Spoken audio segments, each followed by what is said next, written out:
Mind of the Meanie is now an exclusive brand partner with WWEshop.com. Pick up all your favorite new merchandise from Roman Reigns. Acknowledge me.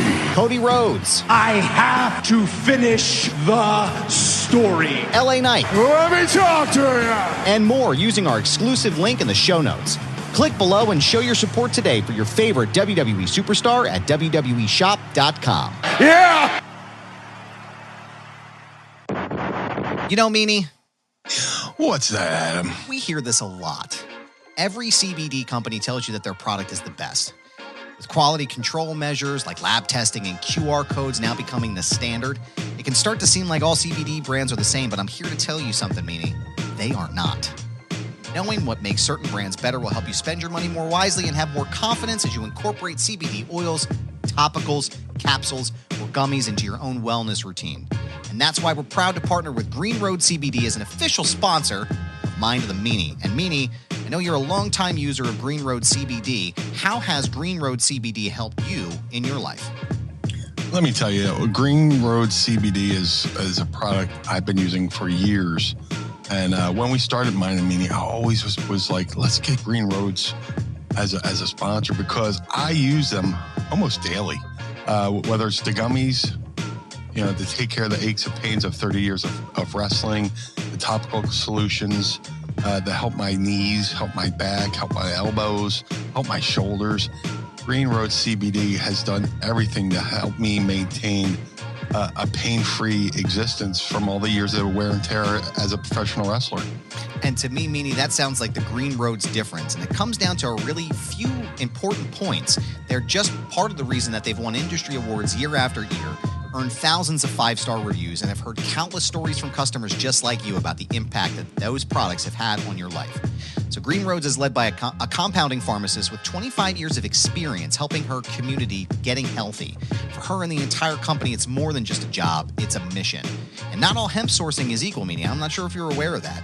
But they select their hemp from high-quality American farms, and also not all lab testing is equal, which is why they use an accredited independent lab to conduct full panel tests on every single batch. And that's why Green Roads is an original manufacturer, not just a quote-unquote white label brand. So right now, you can go to greenroads.com, Meanie, and save 25% off of your entire purchase. Wow. 25% off of everything, Meanie. That's huge.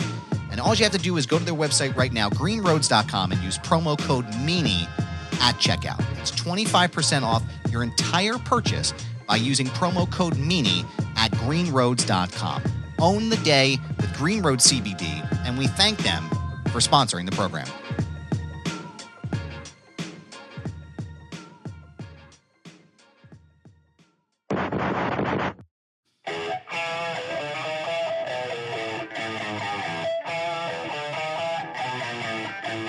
This is the Mind of the Meanie.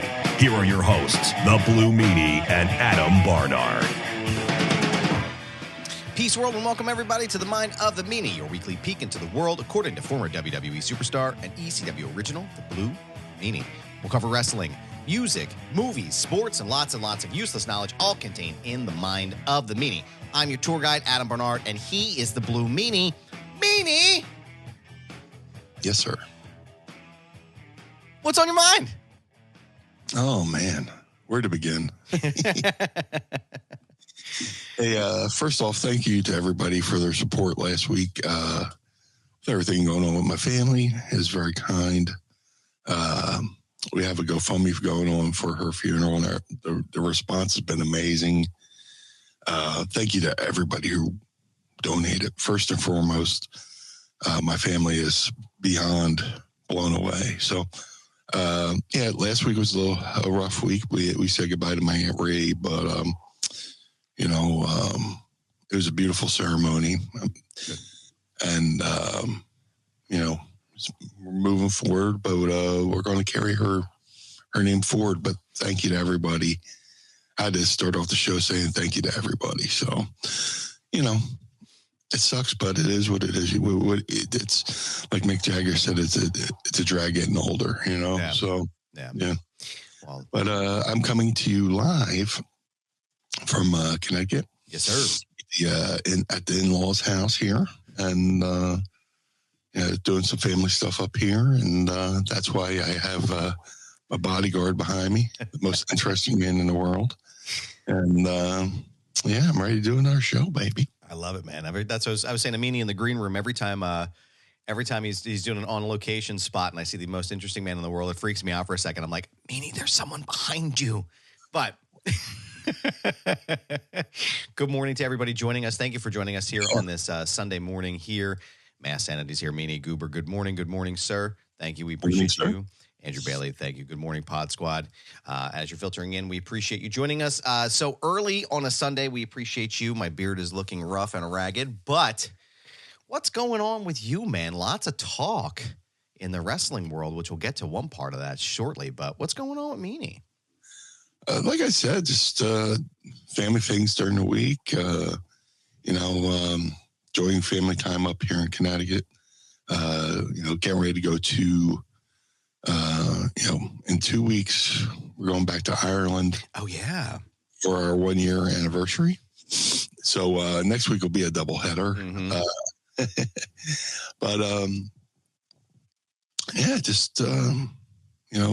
The sun's been out a little bit later. The weather's been a little warmer. So I'm a happy Meanie.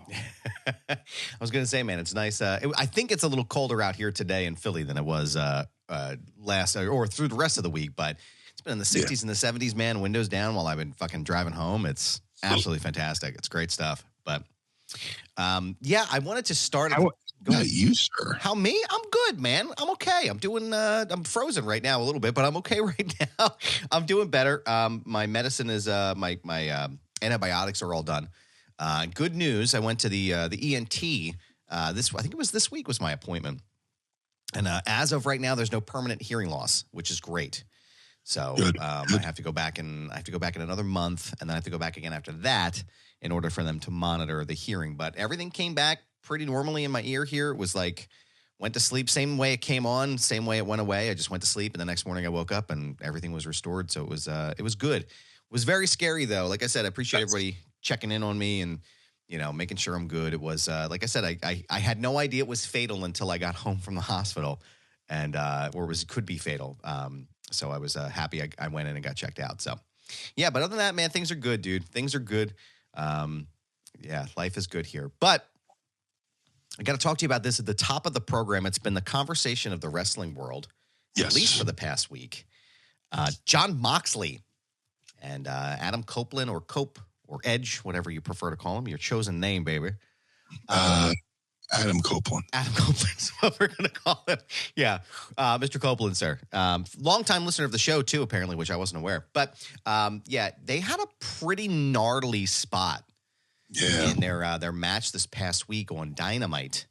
Jon Moxley took what appeared to be a board or a bat with, I don't know if it's nails or something, and he took an overhead and landed right on his back, man. Right on those nails. And I got to tell you, man, that shit made me pretty squeamish, man. I won't lie. I'm usually pretty good about that kind of stuff, but whew, what are your thoughts on that, man? Did you watch the spot, and what were your thoughts? Oh man, that was Wednesday. Wednesday, yeah. So I'm watching, and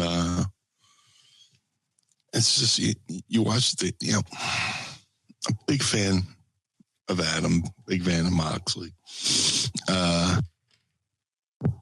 Both smart guys, both talented, but I don't like when I know somebody's, there's two smart guys I know, or two guys I know are smart, do something that's not that smart. Mm-hmm. It's just, when I see anything or I've done anything, you always go, okay, so what's the payoff? What's the purpose? What's this going to accomplish? And you've watched something like that, and you're like, all right, what was the purpose of that? What was that set to accomplish? Because it just seemed like a thing in a match. And, not only was it something that really added nothing to the thing, but it could have had long-term effects, imagine they hit the exact wrong way, and it just, hits him in the spine, hits him in a vital body part. I mean, for what? For in to quote the legendary Eagles running back Ricky Waters, for who? For what? Yeah. And people go, oh, well, you were an ECW, right? But things were done for a purpose. Things had a payoff, right? So, look at Hell in a Cell. Look at how Mick Foley and Taker had that legendary match. Mick talks about, hey, how do I live? That was the second ever Hell in a Cell match. Yeah. Mick Foley's like, how do I live up to the first one? Taker and Shawn, And Terry Funk goes, well, why don't you start the match off on top of the cage? And I love your Terry Funk impression. I'm sorry. Oh, Meanie, you son of a bitch. You blue bastard. I'm going to isolate that and put it on the board. Yeah, that might be the good. episode, you blue bastard. Yeah, let's do it, man. That's the one. Oh, my God. But, yeah, and they start the match on top of the cage. And we all know how it starts with Foley, taking a dive off the cage. You go, okay, what was the purpose of that? Was the payoff?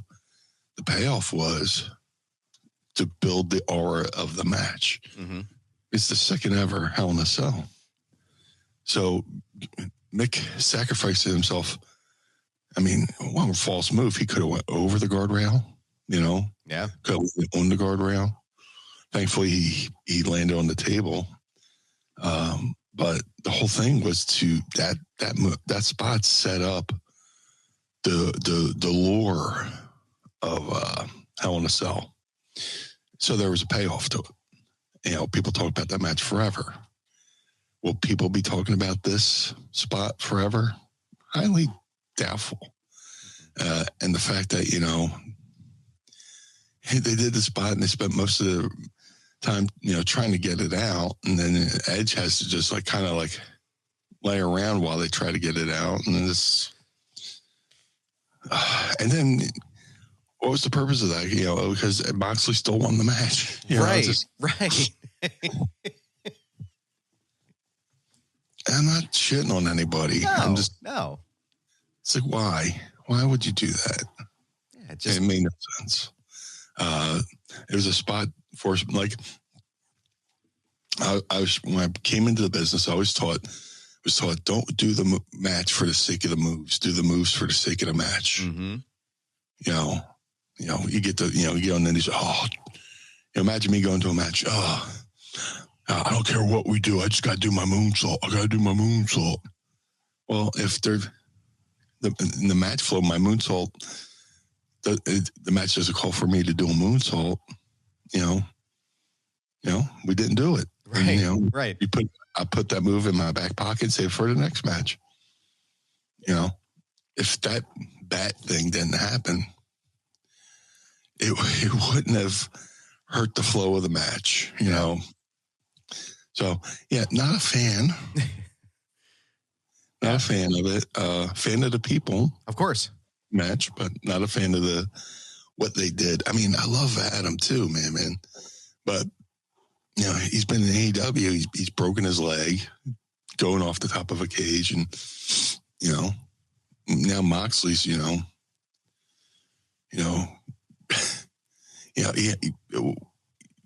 just thinking of all the horrible things that could have happened with that spot. And you got to think, man, those guys are getting older. They got kids, they have families. Just be smart, it was one thing to watch that stuff when it first came out. You watch the King of the Deathmatch tournaments and, you're like, oh man, this is brutal. But after a while, you kind of get desensitized to it, And that's the shame of it, People people will get desensitized to it. But think of if you're an advertiser, right? Yeah, and you're an advertiser watching that, and your product's the next commercial. People are like, "Do I really want my product associated with that?" Yeah. Or imagine you're watching a show at home with the kids, and now you have to explain that to the kids. There's so many things you just got to think about. And plus they're doing all free TV, not even on pay-per-view. Right. There's it's multi-layered here. Yeah. Yeah. Save that for pay-per-view. When he did the was it Moxley and Omega had the bed of barbed wire or whatever it was? I think so, yeah. And there's a suplex off the side of the ramp onto the bed of barbed wire. That might have been. I think I know it's definitely Kenny. It might have been Omega. Yeah, I think so.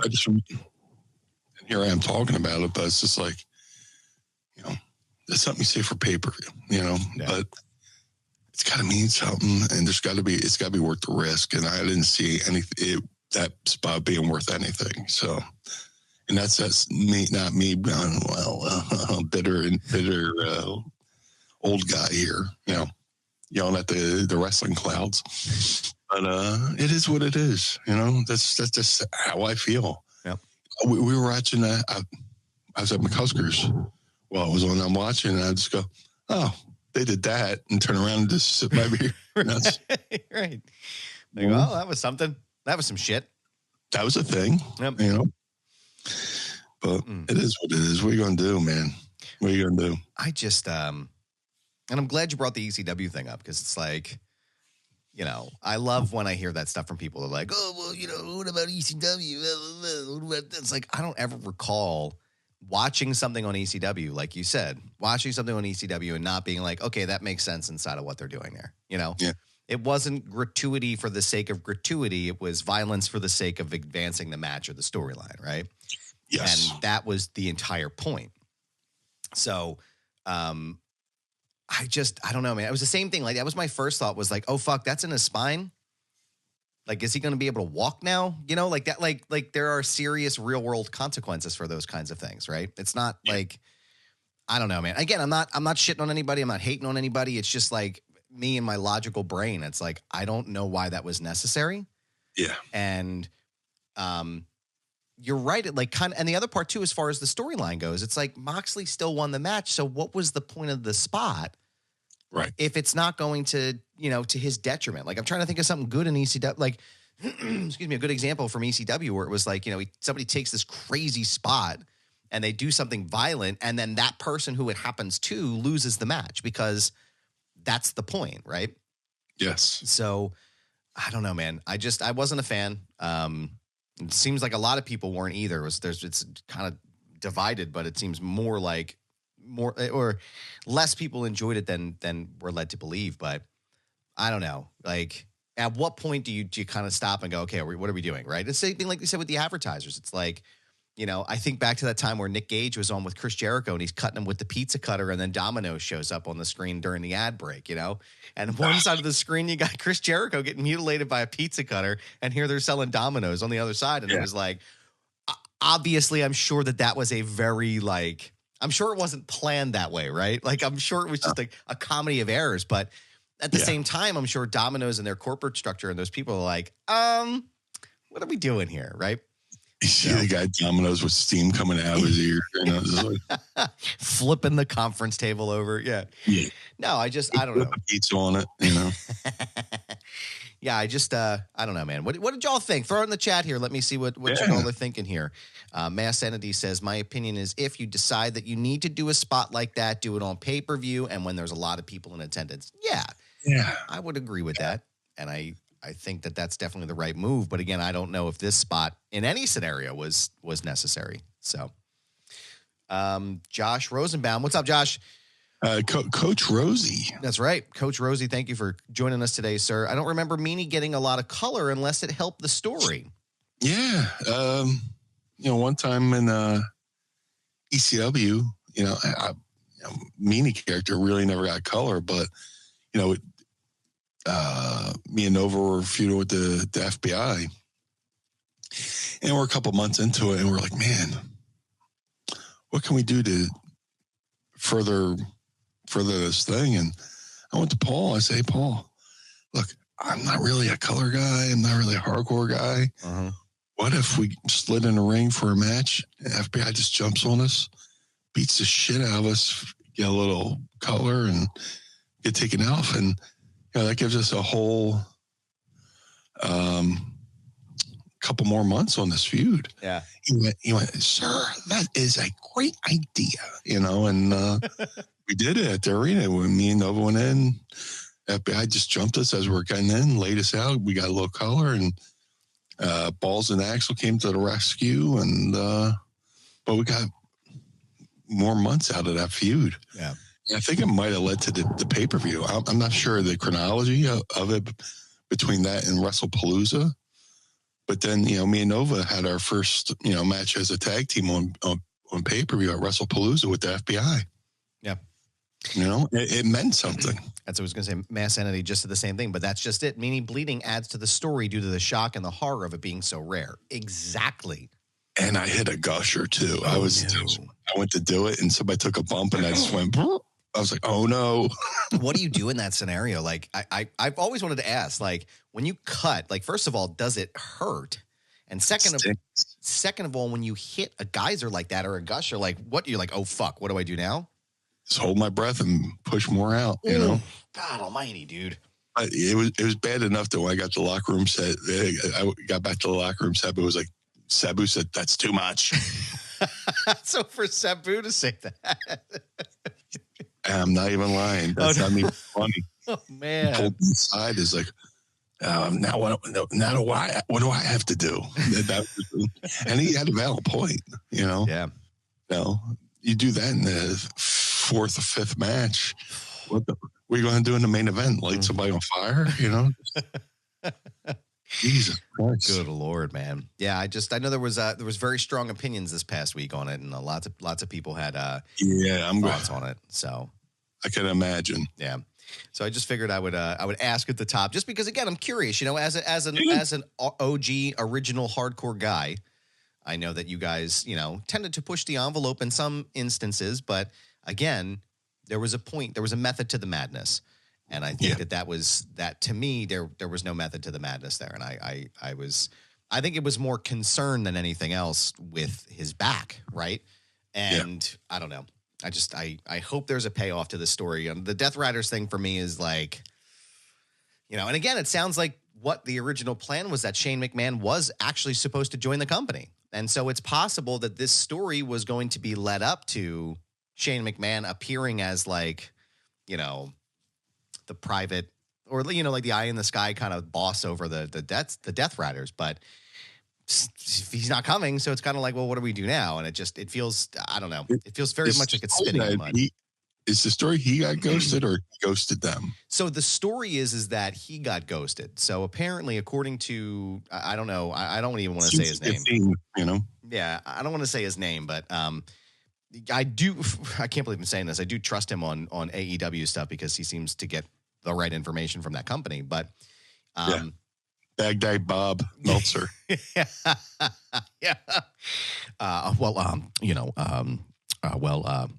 He said that Shane McMahon wanted to have some kind of financial stake in the company, and Tony didn't want to do that. So I think he just basically ghosted him for the appearance or whatever he wanted to do. So it would make sense in my brain. I'm like, okay, well, if Jon Moxley's saying this isn't your company anymore, and they do that promo, and now it's like, okay, well, what are we doing with this? And then Moxley wins again, and it's like, come on, this seems, I don't know. It just seems played. It just seems like it's like, we got to figure something else out here. I don't know. Yeah. But let us know what your thoughts on that.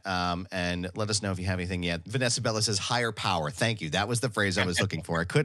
Wasn't coming to the tip of my tongue there, but lively group chat here, man. We are coming alive. Matty Jazz Cabbage is here. Good morning to you, sir. And Matty Jazz Cabbage seems pretty lit, man. He does, man. He's going. He's saying things. He's saying the things. He's doing the things in the chat, Meanie. Smoke him if you got him. Sabu believes in Joe Hendry. I don't know anybody who doesn't believe in Joe Hendry, because if you don't, need to get your head examined. James Weston, happy Sunday morning, Blue Dudes. Good morning, sir. We appreciate you joining us today on this Sunday morning. Let's see. What else we got going on here? We got a couple of Gas Meanie questions for later. But, Meanie, I want to ask you, too, WrestleMania season is fully in swing. I think we're only about 4 weeks out from Vegas. Yeah, it's like a noticeably later WrestleMania this year, I think, on 420. Somewhere Rob Van Dam is smiling. Well, it's in Vegas. Rob's in Vegas. Yeah. I don't know where I am, guys.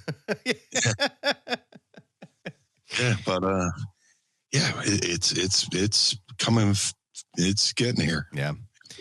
It's I actually real quick before I ask you this question. Nate Smythe, Sheridan Ford Sales, a Baba Booey to you all, and a Baba Booey to you. A pleasant Baba Booey to you, sir. We appreciate you. The build for WrestleMania, I know, has been kind of, again, back and forth with people, but they just announced officially that Roman Reigns, CM Punk, and Seth Rollins are going to be in a triple threat match during WrestleMania weekend. And I want to know your thoughts. It's a two-part question. First, what do you think about the match and the build towards it? And do you think it should, because there's some conversation, do you think it should main event night one? What, the triple threat? Yep. Man, I mean, it would be good for Punk because Punk's never main evented, you know? And, Roman, I mean, he's been the big dog there the whole time. It's weird that, we're going to have a Mania where Roman's not in a title match situation. Yeah. But I like the build for it. I do. I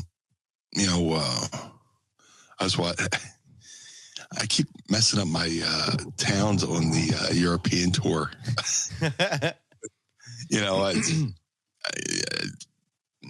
One was Bologna or whatever it was, and I was like, okay, it's Bologna. But anyway, no, it's multi-layered because Roman Reigns comes out. Your tribal chief. Your tribal chiefs here. I'm going to be out here for at least 15 minutes if anybody wants to confront me. And pretty funny. Seth Rollins comes out, and then they have their thing. We came into this together. It turns out, no matter what we do, we'll always be our fates will always be intertwined. And then cue CM Punk's music.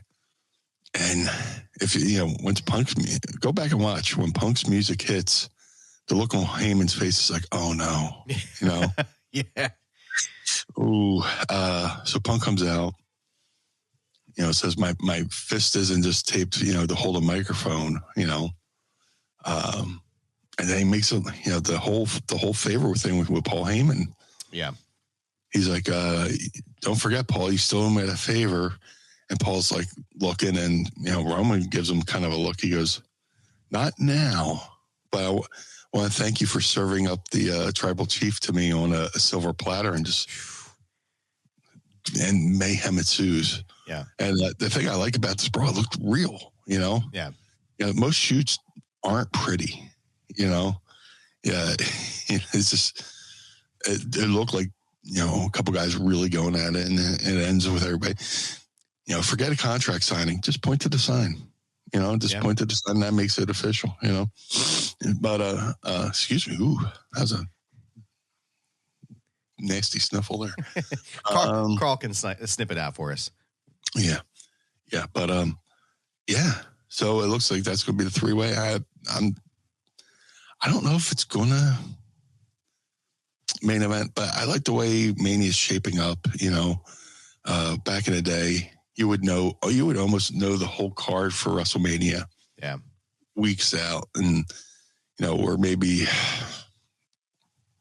what today's the 23rd. Yeah. So little less than a month. Yeah. Away. And there's still some stuff that hasn't been, put out there. So I like that they're, there's a purpose, behind doing things. And, just the fact that we're just finding out this match is going to happen a month away. Yeah. Helps to the build to Mania. But should it? I don't see why not, because, Roman's been the headline guy for the last 4 years. Yeah. CM Punk's never main evented a Mania. Seth Rollins, former champion.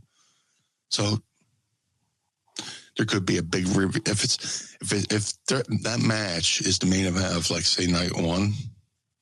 There has to be some kind of big reveal in there somehow. Yeah. It may be the favor that Heyman owes Punk comes out in the wash of the finish or whatever that night. So that would be the reason for why I say yes. It should. If they have some big plan for the end of that match, I would say for the main event. Yeah. Because, like Sabu says, where can you go from there? Yeah. Yeah. But I love that the bill for that. And then we finally got the Cody and Cena confrontation. Yeah, dude, did you hear that fucking crowd going crazy? Crazy for Cena. Dude. Opening credits, they pan the crowd and they slowly wait until the camera makes it all the way over to the entranceway. Cue the music, and just that boo. Man. That was a meaty boo that came out. That was a Eagles Cowboys boo. Yes, it was. Right there. That's an Eagles Cowboys in the 90s type boo, where it was just hefty. Yeah. And that's when you know things that's when you're doing things right, Yeah. Yeah. John Cena was always like, I don't care if people cheer, I don't care if they boo, it's just as long as they react. Yeah. No reaction is the death of any kind of creativity. You go out there and nobody's reacting, you're like, oh. But I think for me the worst, or maybe not the worst part, or the best part about it was, like, they boo the shit out of the guy. Yeah. They're just wrecking him. And then all of a sudden, like, you hear the crowd, like, because they're doing their chants and stuff, because they're in Brussels, right? So it's like all the football fans and stuff, they're doing all the stuff. And like I said, I had no idea. Like, they've been overseas, and every show's been in a different town overseas. Just give me a map. Just give me a map. And they start chanting John Cena sucks during the song. And it was beautiful, relentless. And it was just like, I couldn't think of a better place for them to have done this. First Cena heel promo instead of, or rather in an international market. Because, this domestic side is not going to be great all the time. Fans and crowds aren't great here all the time. But they're fickle. But you go to an international crowd, a crowd that hasn't seen WWE live on a television program in, 15 years. Brother, man, I love the international crowd. And that's not a slight on America. It's something you're not used to seeing, so I like seeing it. Yeah. There's a lot of comments in here too. Let's go back to see Mass Sanity says Gunther and Jay or one of the women's matches should main event night one. I'm in the Gunther Jay camp. I feel like, I'm not against it. Like I said, have the one world title, the next one, the WWE championship, and then have the world title, the next one, close out the show, you know? I think for me, it's like, and we've talked about this before, for me, when it comes to this kind of stuff, it's the story, right? That's why the Usos and Kevin and Sammy main evented night one 3 years ago, right? It's the story. It's compelling. What are you going to tell? And I think for me right now, the build up, Gunther and Jay is the best story so far. Did you see that footage of Gunther chopping CM Punk? Oh, man. Oh, and Punk. I know that cell. Oh. I know that cell where something hurts so much. All you can do is just laugh. Is that, so do you think he really was like, oh, fuck, this hurts bad? I don't, it wasn't TV. So, yeah. He's just letting her like, he chopped him so hard that hamstring showed up on his back, Yeah, there he is. His eyes are like, he's tapping the mat. Like, what the fuck?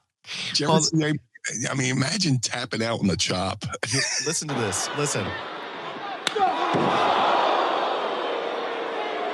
Watch his face.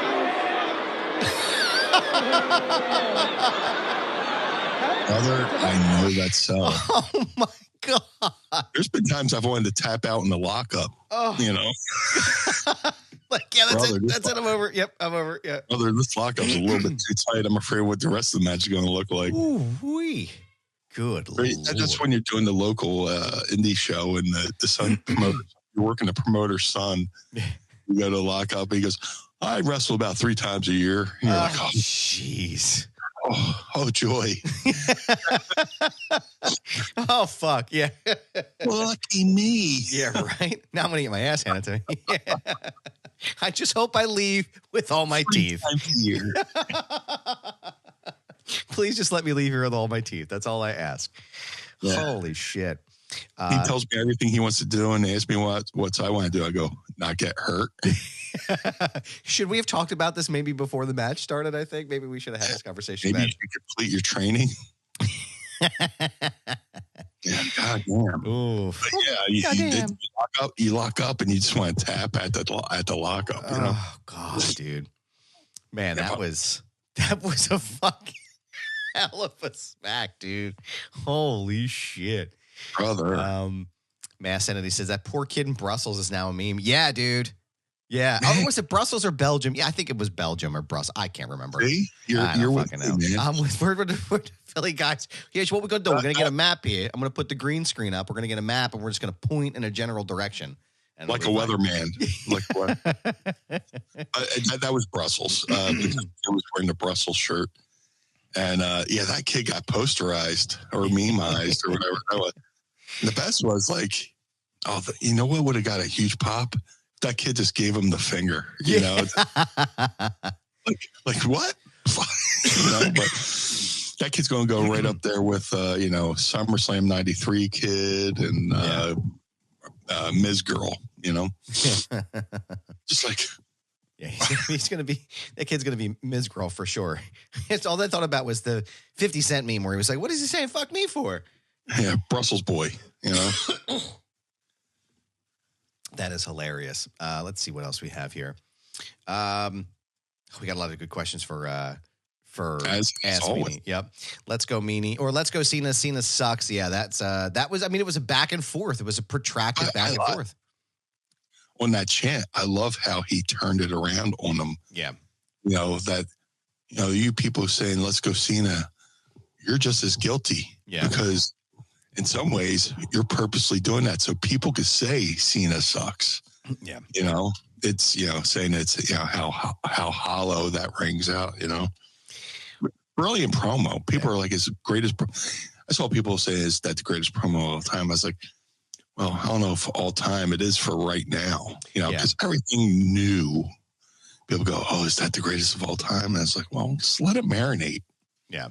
Let it marinate, There's, certain promos you can remember and, with a tear in my eye, promos like that. But and what I loved about, one second.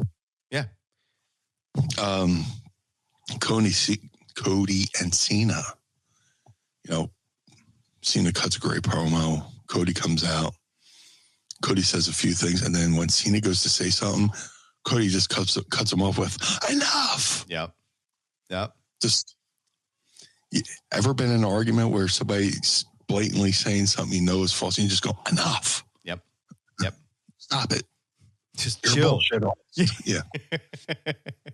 Yeah, it's. But, I thought it was great, I've man. been there, where the person's telling you something blatantly false, and it's just like, no, we're done.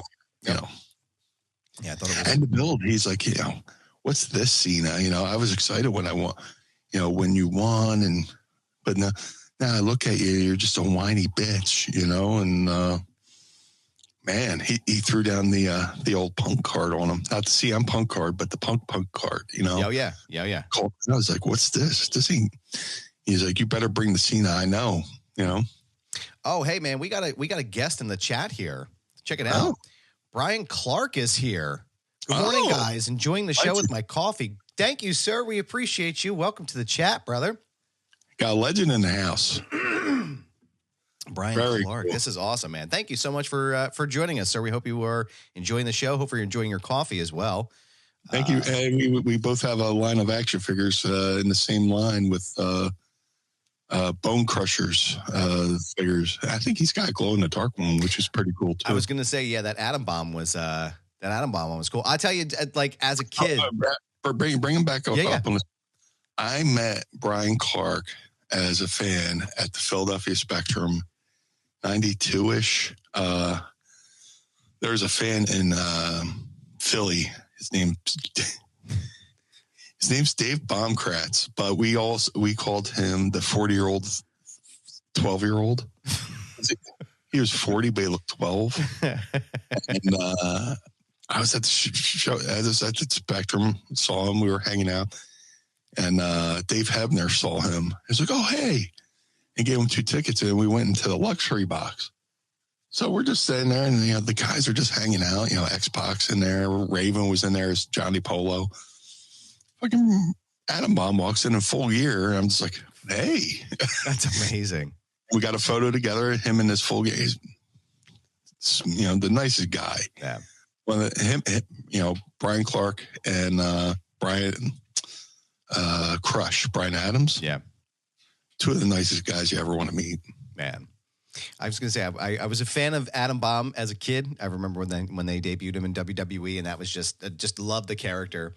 And then, of course, I loved Chronic. It was perfect for WWE. Oh, yeah. Yeah. And he look at him. You can see him on the screen here. Like, he was just a monster. You know what I mean? And it was just, he was believable in that role. And, absolutely.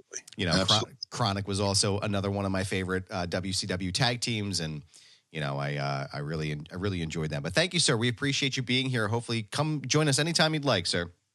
Please. And Mass Entity says, Brian Clark soon to appear at Pandora's Box in New Jersey. Yeah, let's make sure we plug that. All that information should be on Pandora's Box. I'll look that up during Ask Meanie, and we'll make sure we get a shout out to him there. So very cool. Thank you, sir. Appreciate you. I was thinking what I was going to say was about the promo, and then we'll get into that next segment. I just always think about the pipe bomb. Like, that's the first thing when anybody ever asks me, if you're asking me my opinion right away of like the best promo of all time, it's the pipe bomb, like for me, right? Now, the Flair promo from the Rumble is obviously up there as well. There's a significant amount of them that are fantastic, but I don't know, man, for whatever reason, the pipe bomb just sticks with me. And I'm hoping that we get a pipe bomb style promo from Punk, because I feel like, and we talked about this a little bit last week, I feel like Cena's winning this one. I feel like that's the point, right? Like, Cena's probably going to win 17 at WrestleMania. And then he's going to go on, and there's going to be a bunch of different matches. Like, Orton will probably be somebody that he faces. And it's that dichotomy where it's like, now he's the heel and Orton's the face. And it's like, it feels funny to even say that out loud, right? It's like, Ugh. And then I think he's going to face Punk. And I think that's where you're really going to see the dynamic change, because, again, it's that differential, right? That'll be the buildup for SummerSlam. I was just going to say that. And I think that's where you get your main event at SummerSlam with CM Punk. When you think about it, SummerSlam's the WrestleMania of the summer, of summer. It's it's big. SummerSlam's big enough. They moved it to stadiums, and they're moving that to 2 nights. I was just going to say. So I think that's really that's what we're saying, Meanie. I'm just saying it's like we know the business or something. It's like we have an idea. I don't know. It's something. I don't know what it is, though. But no, I think that's what's going to happen. I feel like that, and it should happen too. I'm hoping that, maybe my brain, right? I what would make sense if they're going to do the redemption arc, post SummerSlam, Punk should win the title and then allow Cena to go off and redeem himself. But yeah, this whole thing is going to be absolutely fantastic. Brian Clark says, 4 new figures dropping this year. Hope to see you guys at Mania, WrestleCon. I will definitely be there in Vegas.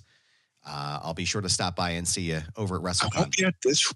I'm sorry, I didn't mean to cut you. I keep okay. jumping all over. You're fine, man. I'm not going to be at this WrestleCon, but I'm making it a point to go to the one in New Orleans. Even if I have to fly myself. I haven't been in New Orleans in a while. Mrs. Meanie's never been there. So that's going to be on the bucket list for that. I got a convention coming up at the end of April in Indianapolis, Indiana. Hopefully he's on that one. But I got some good things in the work coming up too. So I'm actually heading to New Orleans for the first time this year in October. Courtney and I are going for a wedding down there. So I'll have to get your thoughts on some good places to go down there. But brother, I went to New Orleans for ECW. Oh, and we were there for Halloween, and they had a Halloween parade, and we had a float in the parade for ECW. Wow! Yeah, and, we're all on the flatbread. I say flatbread. Sorry, folks, I'm fat. It's never the wrong time for a fucking flatbread. That's what I'm saying. Yo, cuz. Yo, cuz. We're on the flatbed truck, and it's all of us. And like, Ulf Herman is scaring women into showing their boobs. Show me your dicks. You know, and it's heavy German accent. And Mikey Whipwreck's on top of the truck, on the top of the cab, and the guy made a sudden stop. Oh no! And he goes forward, and his ass goes through the windshield. Oh my god! Of the truck, and those were fun times. That is unbelievable.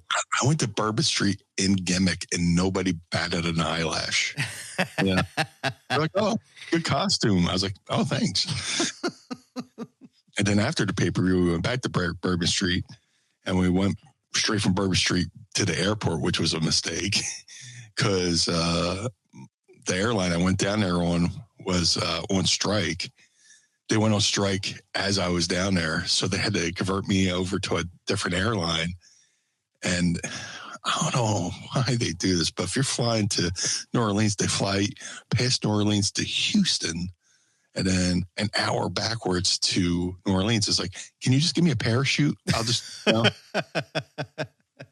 So, you know, I'm drunk. I'm in the airport. My flight's been canceled. I'm on a new airline. I have a 5-hour layover in Houston, and I don't want to go to sleep because I'm afraid if I fall asleep, I'll miss my connection.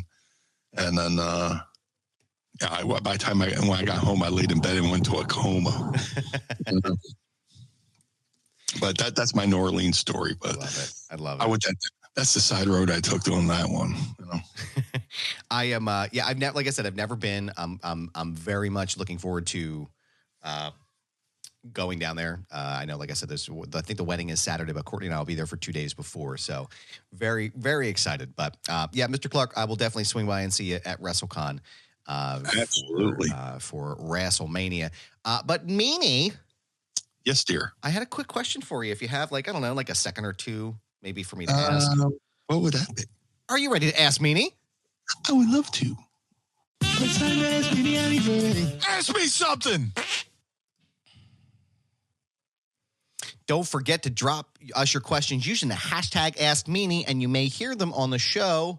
This is a drizzling shit. I can't remember what regular air smells like. And we appreciate all of your questions. The Blue Meanie. That needs to be tightened up a little bit. But I'm going to get that up here on the board. Make sure you ask your questions. You got a couple on the old Twitter. I'm going to ask those first, and then we'll jump into your questions here in the chat.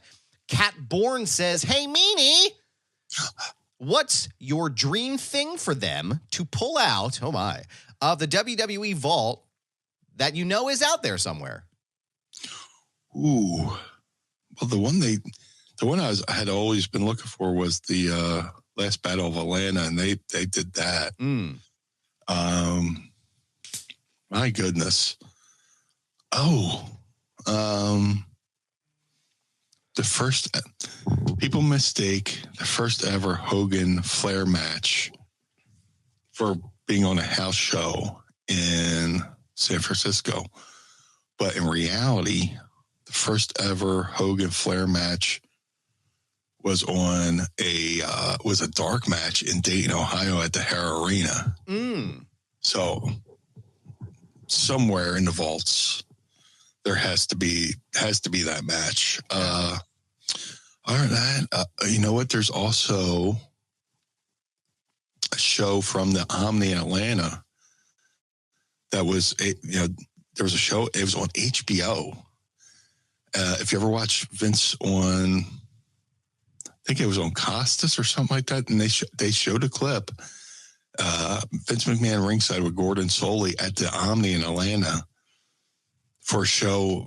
And if that's in the vaults, I'd love to see that show.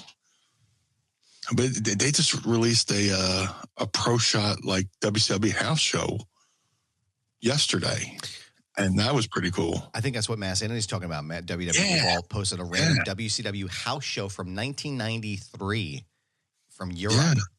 Crazy. That'd be great. Yeah, well, that was great. I watched some of it. I didn't get a chance to watch all of it, but yeah, they're killing it with that vault stuff, you know. Yeah. It's smart too. If you kind of put it out and, you know, you can monetize it on YouTube and, you know, that, and the fact that they're doing this vault stuff now is kind of makes you wonder what they're going to be doing with Peacock in the future. Yeah. Yeah. You know, they had the WWF vault. Now they have the WCW vault. You said last week there's a rumor that it might be an ECW vault. Yeah. So yeah, the channel exists. It's already there. I think they're just like kind of phasing it out, right? I wonder again because ECW can be, as you know, was its own entity. So I'm sure that a lot of the work that they have to do in order to post that stuff with the music or anything else, like it's. I'm sure that's already been done over the years. That's true. Yeah, I guess you're right. Yeah. They've had a lot of those shows on the network. You know, that's the thing that sucks. But you know, people will watch they'll watch ECW on the network and go, oh, what's the hype about? So, well, yeah, they kind of have to edit a lot of stuff out. You know, to sanitize it, but. Thank God for the people who take that pristine footage and put the original audio over it and put it in certain places where people can find it. So places we won't mention, but takes a quick Google search and you can find it. But, I'll say this. There's like I'm a huge. Speaking of vaults, huge Van Halen fan, right? Of course. And within the month, there's somebody put up this channel. And put up all this rare fucking Van Halen stuff, like never seen before. And I'm like, holy shit. Now, maybe 6 months ago, somebody put up a Van Halen show nobody's ever seen from Monsters of Rock in Donington in England. So I sent it to all my Van Halen friends, right? And without saying names, I sent it to one Van Halen friend who goes, oh, yeah, that's being taken down. I'm like, what are you talking about? He's like, oh, yeah, I own part of that footage. I'm like, what? So I'm just like, oh, man. Like, yeah, me and a couple guys own a bunch of rare Van Halen stuff. And sure as shit, it got taken down. So needless to say, I don't share anything with that person anymore. So, I bought the Bullet and bought some software where you can record that from the internet, and I have all those rare Van Halens. But if you look for it, it's there, and it's pristine condition. And, you see Eddie Van Halen in 1978, and the guy's just zooming in on his fingers, and it's like somebody bought me a time machine. That's it's just crazy. Yeah, to see Eddie in 78, just as I wear his shirt, by the way. Man, that is, I don't know if you should send him anything else there, but I would love to see that. Oh, no. Crazy. He's off the list. Mass Sanity wants to know, who's hit you, speaking of CM Punk and Gunther, who's hit you with the hardest chop?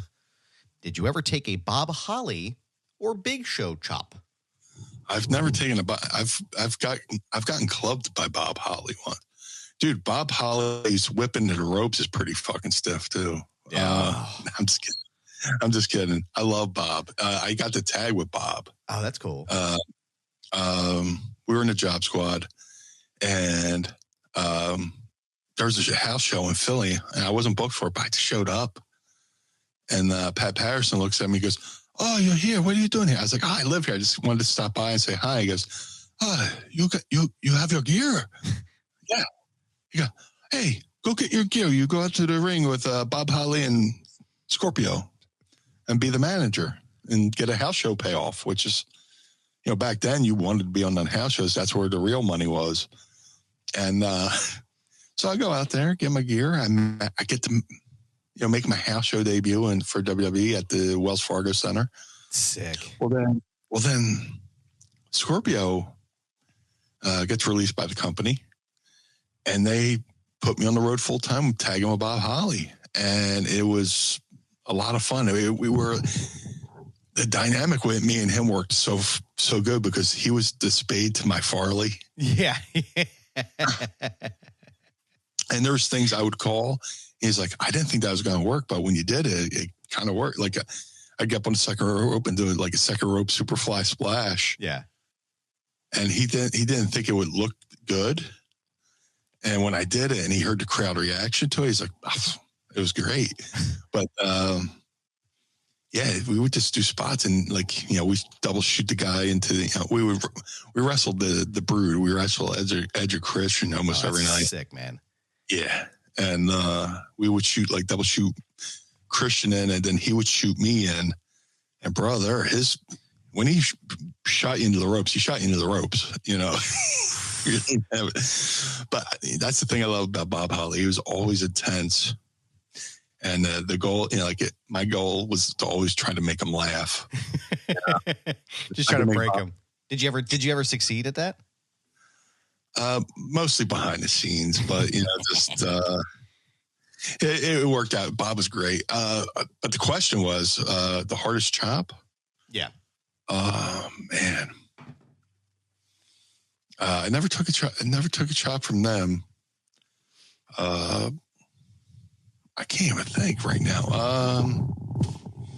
I've taken some shitty chops.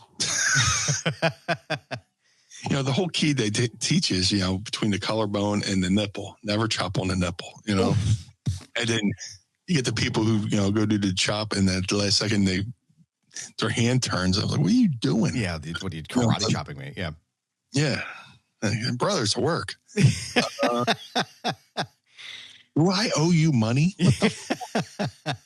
Ow, dude. Yeah. Well, I mean, that's the thing. You spin around, give them a receipt. Yeah. I can't think of. I wish I'll tell you one thing though. The worst chop to take is the fucking overhand chop. Oh God, yeah. Like the Ric Flair lift the chin and okay, but once somebody pushes your chin back, it does the overhand. Andre the Giant hated you. You got the fucking over chop, which means there's just more force, and you can feel your skin sliding off. But yeah, I can't think of it all. I can think of some shitty chops I've taken, but yeah. Sorry to disappoint. Let's see. Dwayne Anglo says, should Jim Cornette, and I think he meant to write just, or maybe should he be in I think the question is, should Jim Cornette be inducted into the WWE Hall of Fame? Yeah. Well, absolutely. I mean, if you're going to do it, do the Midnight Express, Yeah. I mean, he inducted the Rock and Roll Express. And I mean, when you think of Rock and Roll Express, you think of Midnight Express because of that legendary feud they had. So yeah, absolutely. Hey, look, I know he's a little bit of a polarizing figure, but so what? One of the best managers of all times, one of the best promos of all times, one of the best minds of all time. When you think, him as a booker, and I'm sure he had some say in some of those, legendary matches those guys had. Absolutely. I'm surprised that hasn't been done sooner. Yeah. I think he might have joked, let out a joke wise in inducting the Rock Roll Express, but now that Vince is, Vince was never a tag team guy. Vince hated tag teams. But now that Paul's in charge, maybe I could see it happening. Let's see what else here. We got one more question here for you from the boss. Have you guys seen the recent video of Abdullah the Butcher praising DDP? Yeah, I didn't see the video. I saw a still of it. Somebody did a screenshot of it, and he's doing the diamond cutter signal. I guess he's doing DDP yoga. Yeah. Which, good for him, man. You see the Abby dark side of the ring, and see how hard things have been for him. If he could do, I'm always a fan of anybody who could do anything to better themselves. Of course. But most of all, you got to want to do it first. It's. I'm sure I could benefit from some DDP yoga too. So, but I haven't seen it yet. But I'll watch the journey. Hopefully, so he's got somebody videotaping. Mm-hmm. Yeah, I think he's got somebody. I think. Well, it's a lot like Lex Luger. They're doing something that's similar to that. So hopefully he gets. Hopefully it helps. But I want to thank you, sir, for answering every question we had this week. Don't forget to drop your questions using the hashtag #AskMeanie. And Meanie, it's that time of the show. Oh, yeah. It is that time, sir. Thank you for being here, and thank you for joining us on this Sunday morning, everybody. Where can everybody keep up to date with all things blue when they're not listening to the program? If you would like to follow the Blue Meanie on all forms of social media, Facebook, Twitter, Instagram, Blue Sky, at Blue Meanie BWO on all forms of social media. If you would like to support the Blue Meanie, go to ProWrestlingTees.com/Blue Meanie. If you would like to support Mind of the Meanie, go to ProWrestlingTees.com/Mind of the Meanie. MadCatBeerCare.com. Get the Blue Spruce Beard Oil and Balm. Shout out to my boy Josh Thornton, who's doing an amazing job over there. If you're a beard fellow like myself and you want to not only look good but smell good, go over there to MadCatBeerCare.com. All the proceeds go to take care of local pets in this neighborhood. So if you're a cat lover like myself, want to take care of the kitties, go to MadCatBeerCare.com. The Ultra Pro Wrestling video game coming to all major consoles, which me and Mr. Brian Clark are a part of. Coming to all consoles this year. Ultra Pro Wrestling contains not only original characters created by the amazing Hal Haney, but many real-world wrestlers, including myself and many others. I'm trying not to spoil. Go to ultraprowrestling.com or follow them on Twitter at UPW Video Game. That's ultraprowrestling.com or UPW Video Game on Twitter. The figure collection's Bone Crushing Wrestler Series 1 variants of the Blue Meanie are available now. All Series 1s can be ordered right now at shop.figurescollections.com. That's shop.figurescollections.com. Type Blue Meanie in the search bar. Get regular Blue Meanie or BWO Blue Meanie. Either way, there's no wrong choice. To have the Blue Meanie on your podcast, go to podstars.net. That's podstrz.net. Register your podcast. Book the blue guy and let's have a conversation over there at podstars.net. Cameo.com/Blue Meanie BWO for birthdays, holidays, and well wishes. Let's make somebody's day a little bit brighter over there. But most of all, book through the site, not through the app. The app takes way more of a cut. And all that money you think that's going to the talent isn't. It's going to like the app store, which is ridiculous. So go to cameo.com/Blue Meanie BWO. But most importantly, Mr. Barnard, where can we find you, good sir? Well, thank you, sir. I appreciate that. You can find me on Instagram, Twitter, and Blue Sky at This Is Goober. Yes, it's my handle. No, I'm not changing it. It's a brand pal. So you can find me there. You can also check out my show, Foundation Radio, at foundationradio.net. We're currently on a hiatus, but you can go listen to all of my previous episodes there. Don't forget to check out my stuff over at Screen Rant at screenrant.com. Have good stuff coming up very soon, and you'll get to see all my coverage at WrestleMania 41 the next couple of weeks. Don't forget to shout out to the homies for the 10th Ward Barbershop in downtown Lawrenceville on the outskirts of Pittsburgh, Pennsylvania. Go ahead and schedule an appointment today with Kane, Jordan, and the rest of the team at 10thwardbarbershop.com. ProWrestlingTees.com/Mind of the Meanie. Pick up a shirt and keep the lights on at Casa DeMeanie and the Barnard home for wayward and troubled youth. Don't forget to go to Patreon.com/Mind of the Meanie and sign up today. Tiers start at just $10, Meanie. And as you'll know, our good friend Jesse Brown, newest Pod Squad member. Yes, sir. Thank you, sir, for joining us. Just joined the Pod Squad and got his brand new Pod Squad membership card signed in blue ink by the blue guy himself. Got that today, or got that this week, rather. So don't forget to sign up today at patreon.com/Mind of the Meanie. If you look above Meanie's head right there, youtube.com/@Mind of the Meanie. Sign up. You can see, listen, and watch all of our archive right there at that. Wow. Yeah, let me try it again. You can watch. Bozy Bozy Bop. Zitty Bop. Bozy Bozy Bop. You can listen and watch all of our archive right there at our YouTube channel, going all the way back to the first shows Meanie and I did when I lived in Pittsburgh in 2021. That was 4 years ago, brother. That's crazy town. It's amazing. Where did the times go? Honest to God. So you can check it out there. And don't forget to follow the show at all the socials underneath here. James Weston, the Wayward Youth would be a good wrestling name. Yes, it would, sir. It most certainly would. Anybody out there? You're welcome. Go ahead. And I want to thank our friends over at One True Sport as well for hosting the show and letting us go live on their channel each and every week. We appreciate you guys. Thank you for your support. Go and pick up a shirt today at OneTrueSport.com and help support the network. Meanie, I want to thank you, good sir, for your time as always. Thank you for joining us on this side. And thank you all for being here. We really appreciate your time. And again, thank you for spending your Sunday morning with us for the Blue Meanie. I am Adam Barnard. Join us again each and every week as we take a trip through the mind. Blue World Order. Of the Meanie.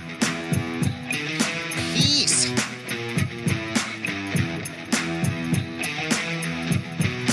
Blue World Order. This episode of Mind of the Meanie is hosted and executively produced by the Blue Meanie and Adam Barnard. It was mixed and engineered by Carl Pinnell. Additional narration is provided by the executive voice, Sam Krebs. That's me. Our intro music was performed by the Swamp Candles. Our outro music was performed by Chikara. Additional musical accompaniment is performed by Enrichment. Follow us on Instagram and Twitter, or X or whatever, at Mind of the Meanie, and become part of the Pod Squad by going to patreon.com/Mind of the Meanie. Find our entire show archive at mindofthemeanie.com. This has been a Butts Carlton media production. Butts Carlton, proprietor.